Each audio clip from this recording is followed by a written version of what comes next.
what's up, guys? Today I just kind of want to talk about ball mastery and some of the things youth players can do a little bit better in terms of ball mastery and things we don't even focus on here in the US. I've learned ball mastery is very important in youth development and teams just don't focus on it as much. I've mentioned a few times on this channel before that without ball mastery or any technical development, everything else is kind of thrown out the window and it limits the coach on what they can work on. So I really think it's crucial that these players learn the basics before moving on to other concepts. And here are some just basic moves that every youth player should know. Okay guys, so here I start off with really the basics. I do instep dribbling and touch the ball with the outside of the right foot. At the very beginning of the season or when I'm starting out with the team, I try to teach the players parts of their feet because I think that's very important when you're trying to coach these moves, and it makes it way easier when they know each part of their feet. So as I go here, I try to increase my speed every single time. And I try to always tell my players that as they get this more and more down, that they should do it as fast as possible. Here I'm doing the same thing, instead of dribbling and going to my left now with my left foot. No matter the age, I always try to implement using both feet because that just improves their ball mastery and getting more comfortable with the ball even more. I always try to incorporate both feet into everything, and the better they are with their both feet, then the more improvement I notice. Next activity here is just instep dribbling, but going to the inside with the inside of my right foot. I always try to switch it up a bit here and there and try to see what level your players are at and what you can implement to help them out even more. Always remember that a change of speed is very important here. The cone in the middle obviously represents a defender, and I always want to change my speed when doing these activities.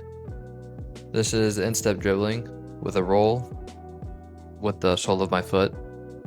I always try to incorporate every single part of the feet that you can. That's very crucial to the development of the players, and players should always, in my opinion, be using every single part of their foot.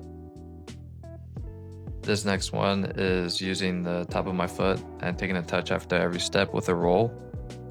I think it's very important that the touch after every step and quick movements are trained, because players get a good grasp of how quick their feet should be able to move to beat a defender 1v1.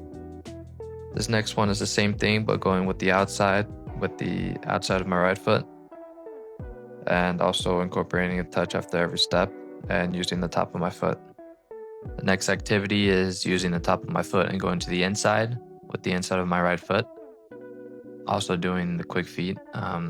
After a player is comfortable achieving this activity on their own, then try to encourage the player to do it as fast as possible each time. And also remember to use both feet. This next one builds on top of all the other ones and it incorporates a fake shot. Here I'm trying to do it in slow motion just so you guys can see it very well. I'm dropping my shoulder and doing a little fake step and using the outside of my right foot to take a touch. Here I do it a bit quicker. I always try to tell my players in 1v1 situations this is very good, and always try to sell that fake so it tricks the defender. Here it is with the inside touch of my right foot. This next one here is one of my favorite to teach. It's a step over with the touch of the outside of my right foot. I think it's one of the players' favorites to learn because it incorporates some thinking, and also make sure to include that change of speed. Here I'm doing it with my left foot instead. Always remember to try to incorporate both feet. I think players, once they get this down, they start to have lots of fun with it. And remember that at this age, then the more fun they have, then the quicker and faster that they'll learn. Next one here is a scissor with my right foot and a touch with the outside of my left. The very first time youth players see this, they may be surprised, but once they have this down, for my players, it maybe only took a few weeks, then they'll be doing it without even thinking and having lots of fun. This is the same scissor move, but alternating feet. So I'm doing a step over here with my left and taking a touch with the outside of my right. Also remember that with scissors, you can change it up a bit as players improve and as you see fit as the coach. Be creative and change it up so players don't get bored. Another thing we can incorporate is juggling. The thing with juggling is many coaches and parents think that it's useless because they're not doing it in games or they're not using it as much, but that's totally the wrong concept of juggling. Juggling is important for players to get familiar with the ball, get comfortable with the ball, and improve their ball mastery, not just do it in games.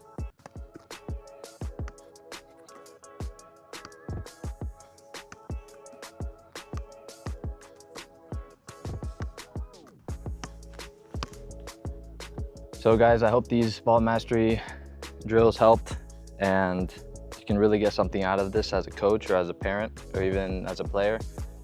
These are just the basic fundamentals, and in more videos I'll move on to more complex activities, but these are really just the basics that have helped me as a coach and my players really improve their technique and get more comfortable on the ball, which really is key in the U8, U9, U10 age group, because without that, training is just not good and we can't move on without the players knowing stuff like that.